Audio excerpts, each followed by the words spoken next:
Let me say something that most men will never hear in their lifetime. And once you hear it, you won't be able to unhear it. Younger women are not choosing older men for the reasons you think. In fact, the very things most men work so hard to display are often the reasons attraction quietly dies. What they talk about behind closed doors is far more confronting and far more revealing than money, looks, or age ever could be. If you've ever wondered why some older men effortlessly hold attention while others are ignored no matter how much they try, this is the conversation no one is having publicly, because it forces you to look inward, not outward. It strips away comforting illusions and exposes the real psychological mechanics of attraction. And most people are not ready for that level of honesty. What you're about to hear isn't advice you can apply in a weekend.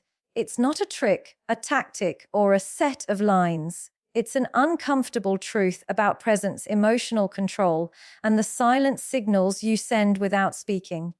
Signals that are read instantly, subconsciously, and accurately.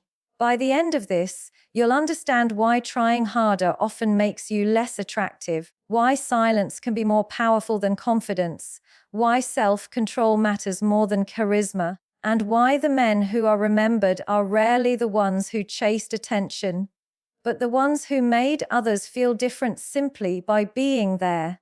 This isn't about becoming someone else. It's about realizing who you already are when no one is watching, and how that version of you shapes every interaction you have. Stay with me, because if you've ever felt overlooked, misunderstood, or confused about attraction, what comes next may change how you see yourself and how others feel around you forever. Let's start by dismantling the biggest lie most men have been sold about attraction. You've been told that women are impressed by success, by money, by status, by what a man can provide. And while those things may open doors, they are not what keeps a woman emotionally invested, especially not a younger woman who has options, attention, and constant stimulation everywhere she turns. What truly captures her interest operates at a much deeper psychological level. It's not about what you have. It's about what you create inside her. When younger women speak honestly, away from social expectations and public performance, they don't describe attraction in terms of luxury or dominance. They describe a feeling, a sense of calm, a sense of grounding, a sense that their nervous system can finally rest. And this is where emotional safety comes in, not the watered-down version people like to talk about, but the real thing. Emotional safety does not mean being agreeable. It does not mean being passive, overly kind, or endlessly accommodating. In fact, those traits often signal insecurity, not strength. Emotional safety is created by a man who is internally stable, a man who does not need constant reassurance, a man who does not collapse emotionally when he is challenged, ignored, or misunderstood. A man who is solid enough within himself that his presence alone lowers the emotional temperature of the room. Younger women today live in a state of chronic emotional activation. Their minds are rarely quiet.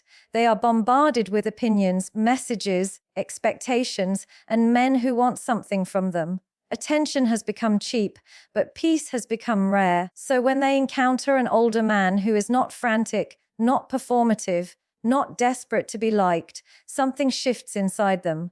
It feels unfamiliar, almost unsettling at first, because their system is so used to chaos that calm feels strange. And this is where most men make a critical mistake. They assume attraction is about adding more talking, more proving, more explaining, more impressing. But attraction, at its deepest level, is about subtraction. It's about the absence of pressure, the absence of emotional volatility, the absence of hidden agendas. An emotionally safe man doesn't rush a conversation to fill silence. He doesn't interrogate a woman to gain control. He doesn't use charm as a tool to extract validation. He allows space, and space is powerful because it communicates confidence. It says, "I am comfortable with myself, even if you are unsure." That comfort is contagious. Psychologically, this works because the human nervous system is constantly scanning for threat or safety. Not physical threat, emotional threat. Is this person unpredictable? Will they react impulsively? Will they punish honesty? Will they withdraw affection if they don't get what they want? Most people, especially younger women, have encountered men who fail these tests, men who become defensive, men who become needy, men who become aggressive or passive-aggressive when their ego is touched. So when a woman encounters a man who remains steady, who can hear something uncomfortable without exploding or shutting down, it registers as safety. And safety, paradoxically, is what allows desire to emerge. You cannot feel drawn to someone you are bracing yourself against. Desire requires relaxation, and relaxation only happens when the nervous system trusts the environment. This is why emotional safety is often misunderstood. People think it's soft. It's not. It's disciplined. It's the result of a man who has done internal work, who has learned how to regulate his emotions rather than dumping them onto others, who has faced rejection, disappointment, and failure without becoming bitter or entitled. An older man who has integrated his experiences carries a certain emotional gravity. He doesn't need to dominate a room to be felt. He doesn't need to assert himself constantly. His presence is enough. And younger women notice this not because he demands attention, but because he doesn't. He isn't trying to extract something from the interaction. He's not negotiating his worth in real time. Behind closed doors, women don't say, "He impressed me." They say, "I felt calm around him." They say, "I didn't feel rushed." They say, "I didn't feel like I had to perform." And that is revealing, because what they are describing is freedom, freedom from emotional labor, freedom from managing someone else's insecurity. Here's the uncomfortable truth most men need to hear. If a woman feels she has to emotionally regulate you, she will never feel safe, Zeph, with you. If she senses that her words can destabilize you, she will soften, filter, or withdraw. And where there is withdrawal, attraction dies. Emotional safety allows honesty. Honesty allows intimacy, and intimacy is what sustains attraction beyond novelty. This is why age, when paired with self-awareness, can become an advantage. Time alone does not create maturity, but reflection does, accountability does, learning how to sit with discomfort without externalizing it does. The older men who are most attractive are not trying to relive youth. They are not competing with younger men on energy or aesthetics. They are operating on a different plane altogether. They bring depth where others bring noise. They bring steadiness where others bring volatility. They bring clarity where others bring confusion. And this is deeply felt, even if it's rarely articulated in public, because emotional safety doesn't create fireworks on the first interaction. It creates something more dangerous, trust, and trust grows quietly. It grows in pauses, in consistency, in how a man responds when things don't go his way. So if you're listening to this and wondering how to embody this kind of presence, the answer is not another technique. It's not a script. It's not a strategy. It's a commitment to internal order, to becoming someone who is not ruled by impulse, ego, or fear of rejection. Someone who does not outsource their sense of worth to how they are received. Because when a man is emotionally safe, he gives a woman something rare in today's world, the ability to relax without losing herself. And that is not forgotten. So reflect on this. Are people calmer after interacting with you, or more guarded? Do your relationships feel like places of rest or places of tension? Because attraction doesn't begin with what you show the world. It begins with what people feel when they are alone with you. Now let's move into something that makes many people uncomfortable, because it challenges the very way we've been conditioned to seek approval. Most men believe attraction is something you do. You say the right things, you show confidence, you demonstrate value, you impress. But the men who leave the deepest imprint on a woman's mind are not the ones who try the hardest. They are the ones who appear almost untouched by the need to be chosen. Inner stillness is not silence for the sake of silence. It is not emotional suppression. It is the absence of inner chaos. And that absence is felt immediately. Long before a woman evaluates your words, she registers your emotional state. Is this man settled within himself, or is he performing an identity in real time? When a man is trying to impress, his energy leaks. You can hear it in how fast he speaks. You can see it in how quickly he fills pauses. You can sense it in how he subtly seeks affirmation after every statement. Even if his words are polished, his nervous system is loud. And a loud nervous system creates unease, not attraction. A still man, on the other hand, doesn't rush the moment. He doesn't chase reactions. He doesn't lean forward emotionally. He allows things to unfold. This isn't indifference. It's confidence rooted in self-trust. He trusts his value enough not to advertise it. Psychologically, this works because humans are deeply attuned to emotional congruence. We instinctively know when someone is centered versus when they are compensating. Compensation feels manipulative, even when it's subtle. Stillness feels honest. And honesty is disarming. Younger women especially are exposed to constant performance. Social media has trained people to curate themselves endlessly. Everyone is branding, selling, optimizing. So when they encounter a man who isn't trying to sell an image, it feels almost surreal. There is nothing to decode, nothing to manage, nothing to reward or punish. Just presence, and presence is rare. Stillness shows up in small, almost invisible ways. A man listens without preparing his response. He doesn't interrupt to prove intelligence. He isn't threatened by disagreement. He can sit with uncertainty without becoming defensive. These traits communicate one thing very clearly: this man is not governed by fear. Fear is what drives the need to impress. Fear of being overlooked, fear of being rejected, fear of being ordinary. But when a man has made peace with himself, he no longer needs to inflate his identity. He can be seen without anxiety. And this creates a paradox that most men don't understand. The less you try to convince someone of your worth, the more space you give them to discover it on their own. Discovery is always more powerful than persuasion. What someone arrives at internally carries more weight than what is handed to them. This is why silence, when it's grounded, carries authority. A man who is comfortable with pauses communicates that he is not afraid of losing the moment. He doesn't need constant stimulation to feel alive. That calmness slows the interaction down, and in that slowing, depth becomes possible. Philosophically, stillness is a form of self-possession. It means you are not fragmented by external feedback. Praise doesn't inflate you. Criticism doesn't shatter you. You are anchored. And when a person is anchored, others can lean without fear of collapse. Behind closed doors, women don't talk about how funny he was or how clever his lines were. They talk about how he looked at them while listening. They talk about how they didn't feel rushed to perform or impress back. They talk about how they felt seen without being scrutinized. That's not charisma in the traditional sense. That's presence. And presence cannot be learned as a tactic.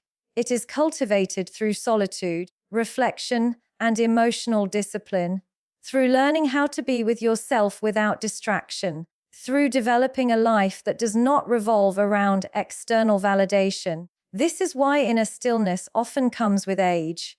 Not because time magically matures a man, but because life eventually strips away illusions. Loss humbles. Failure clarifies. Disappointment forces introspection. If a man allows these experiences to refine him instead of hardening him, he emerges with a quiet strength. But if he resists this process, he becomes louder, not stronger. He compensates. He performs. He chases relevance. And the more he chases, the more elusive attraction becomes. An older man who embodies stillness is not trying to be impressive. He is interested, not invested in outcomes. He engages fully, but he is not attached to being liked. That non-attachment is felt as freedom by the person in front of him. There is no emotional debt in the interaction, and freedom is seductive. This is why younger women often say in private, that they feel different around certain men, not excited in a chaotic way, not anxious, different in a grounded way, like they can be more themselves. That's the effect of someone who isn't trying to extract something from the moment. So if you're listening to this and wondering how to cultivate inner stillness, start by observing how you react when you don't get the response you want. Do you explain more? Do you withdraw? Do you perform? Those reactions reveal where you are still seeking approval. Stillness begins when you stop negotiating your worth in conversation, when you stop measuring yourself against reactions, when you realize that your value does not increase because someone is impressed, and it does not decrease because someone is indifferent. When you can sit in that truth, your presence changes. Your words land differently. Your silence becomes meaningful. So here's the reflection I'll leave you with. Are you trying to be interesting, or are you becoming centered? Because the men who are remembered are not the ones who demanded attention, but the ones whose calm made others slow down.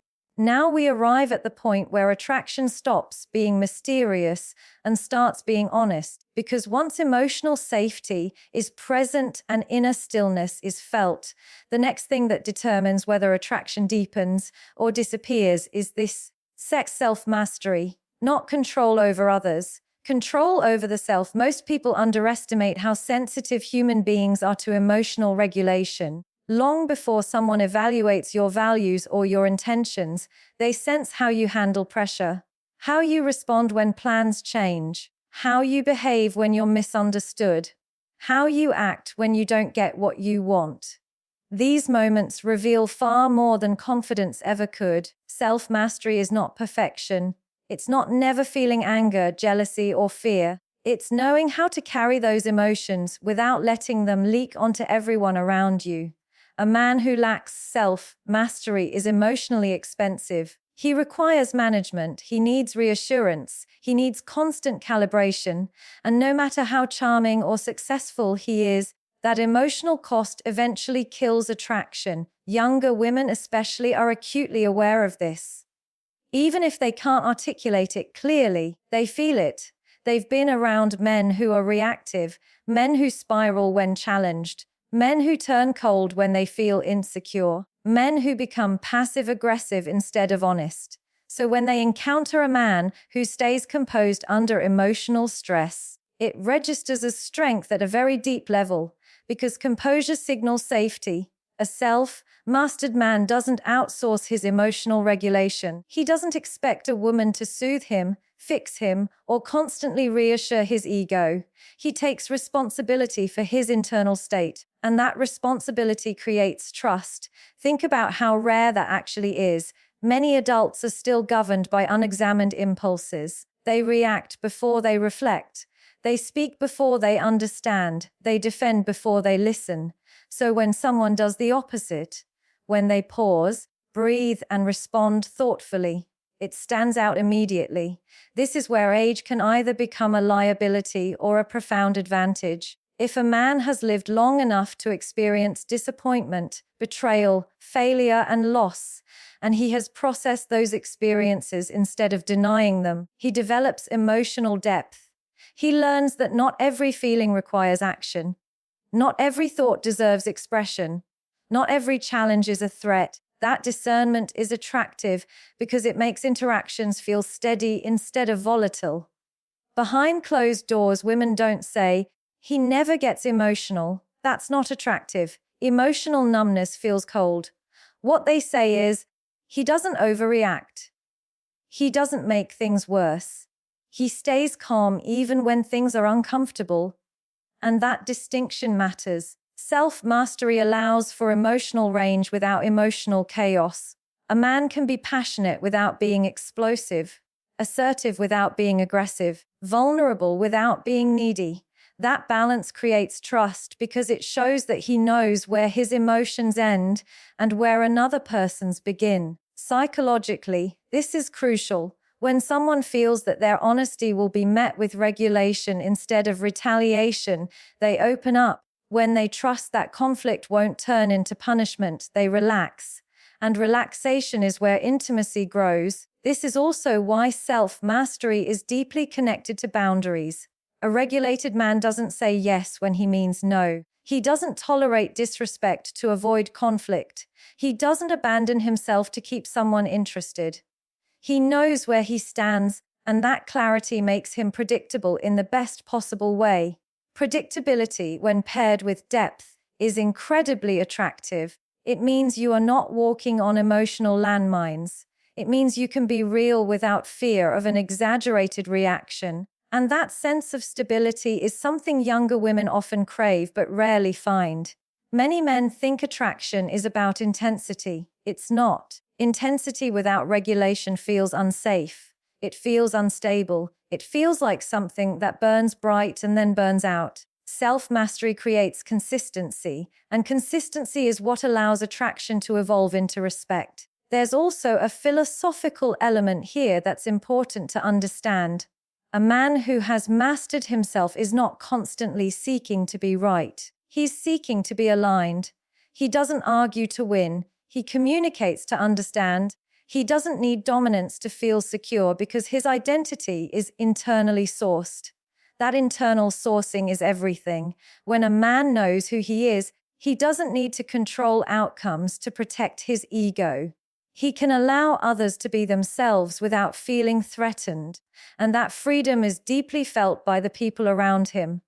Younger women often say they feel more like themselves around certain men. That's not accidental. It happens when a man's emotional state is not dependent on their behavior, when they don't feel responsible for managing his moods, when they don't feel like one wrong sentence will trigger withdrawal or anger. Self-mastery removes emotional pressure from the connection, and pressure is the enemy of desire.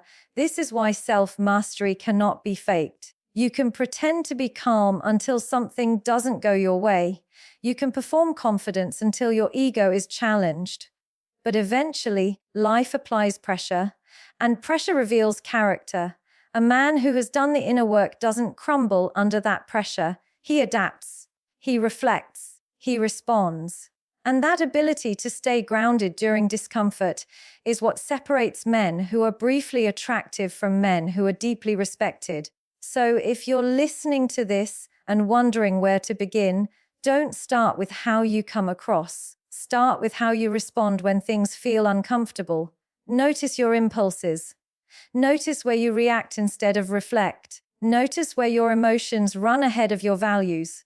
Self-mastery is built in those moments, in the pause before speaking, in the decision not to escalate, in the choice to remain aligned with who you want to be, not just how you feel, because the men who leave a lasting impression are not the loudest, the flashiest, or the most intense. They are the ones whose emotional stability allows others to feel safe enough to stay. And here's the thought I want you to sit with. If your presence makes people feel steadier rather than more anxious, you are already ahead of most. Master yourself, and attraction stops being something you chase. It becomes something that naturally follows. At this point, it's important to confront a truth that most people would rather avoid, because it removes all shortcuts. Everything we've talked about so far, emotional safety, inner stillness, self-mastery, cannot be mimicked for long. They cannot be performed convincingly, and they certainly cannot be downloaded as techniques. They are earned. Slowly, often painfully. This is where many men feel resistance, because they are looking for something external to change. A new way of speaking, a new posture, a new mindset they can apply in social situations. But the reality is far less glamorous and far more demanding. The presence that deeply attracts is not something you do when someone is watching. It is who you are when no one is. Younger women are remarkably perceptive about this, even if they don't consciously analyze it. They can sense when a man's calm is fragile, when his confidence is conditional, when his composure exists only as long as things are going his way. And the moment that illusion cracks, attraction doesn't just fade, it collapses. This is why the men who are most magnetic are often the least performative. They are not trying to appear evolved. They have actually been shaped by life. They've been disappointed. They've failed. They've lost people, opportunities, versions of themselves. And instead of becoming resentful or cynical, they allowed those experiences to mature them. Inner work is not comfortable. It forces you to see patterns you'd rather deny. It asks you to take responsibility for emotional reactions you once blamed on others. It removes the option of victimhood. And most importantly, it demands consistency. A man who has done this work no longer lives in extremes. He doesn't oscillate between charm and withdrawal.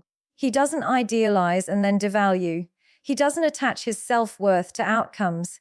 His identity is not fragile because it is not dependent on external validation. This stability is what younger women talk about behind closed doors. They don't frame it as philosophy or psychology. They describe it simply. He's solid. He's steady. He doesn't change when things get difficult. And that's the key. Real attraction doesn't come from how you behave when everything is easy. It comes from who you are when you're tired, frustrated, disappointed, or challenged. This is also where discipline quietly enters the picture. Not discipline in the sense of rigidity, but discipline in emotional hygiene. The ability to pause instead of react, to reflect instead of explode, to choose restraint over impulse. These choices, repeated over time, shape a man's presence. And presence is what people respond to, not intention. Many men have good intentions. They want to be calm. They want to be confident. They want to be grounded. But intention without structure collapses under pressure. Inner work gives structure to intention. It builds emotional muscle memory. This is why you cannot rush this process. You cannot skip discomfort. You cannot outsource it to relationships. In fact, one of the clearest signs of immaturity is using relationships to avoid self-confrontation. Expecting a woman to heal what you haven't faced. Expecting attraction to compensate for inner emptiness. A man who has done the work does not need someone else to regulate him. He doesn't rely on constant reassurance. He doesn't become destabilized by silence or distance. And that independence is not cold, it's respectful. It allows connection to exist without pressure. Younger women often feel pressured without knowing why. Pressured to respond a certain way. Pressured to reassure. Pressured to manage emotions that aren't theirs. When that pressure is absent, it feels like relief. And relief is profoundly attractive. This is why attempts to fake confidence always fail eventually. Confidence that hasn't been earned through experience and self-reflection is brittle. It cracks under stress. True confidence is quiet because it doesn't need reinforcement. Philosophically, this is about alignment.